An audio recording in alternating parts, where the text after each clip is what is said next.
భారతీయ జనతా పార్టీకి ఈ సిరిసిల్ల మున్సిపాలిటీని అప్పచెప్తే ఈ సిరిసిల్ల మున్సిపాలిటీ అభివృద్ధి చెందో మేము చేర్చిపడతాం. కేంద్రం నుంచి నిధులు తీసుకెళ్తాం.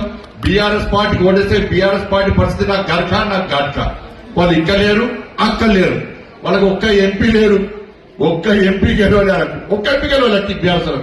ఇలా కేసీఆర్ కొడుకు అంటున్నాడ బీజేపీకి ఏముంది, నీకేముంది, నీ అయ్యకేముంది చెప్పరాదు. నీ అయ్య ఫాబోలు ఎవరు, నువ్వు తిరిగినా ఎవరు అడుచుకుంటలేదు. నేను ఒక్క ఎంపీ గెలవలేను, ఎమ్మెల్సీకి క్యాండిడేట్ దొరకలే. ఎమ్మెల్సీలో మనం గెలిచాం, ఒక 2 గెలిచాం ఎమ్మెల్సీ. బీఆర్ఎస్ లో క్యాండిడేట్ దొరకలే. బీఆర్ఎస్ లో ఒక్క ఎంపీ లేడు. 100 సీట్లు గెలుస్తామన్న కేసీఆర్ కొడుకు ఇలా ఏమైంది నీ పరిస్థితి? నీ ఎమ్మెల్యేలు నీ పార్టీలో ఉంటారా ఉండరా అని గ్యారెంటీ లేని పరిస్థితి. అసలు నీ పార్టీ ఉంటారా ఉండరా అని గ్యారెంటీ లేని పరిస్థితి. చెల్లి ఒకరికి పోతున్నది, అల్లుడు ఒకరికి పోతున్నాడు, కొడుకు ఒకరికి పోతున్నాడు. ముస్తానే పెద్దనే ఇక వశపడక రోజు 4 పెగ్గులు చంపుకుంటా ఫామ్ వల్ల పట్టుకున్నాడు.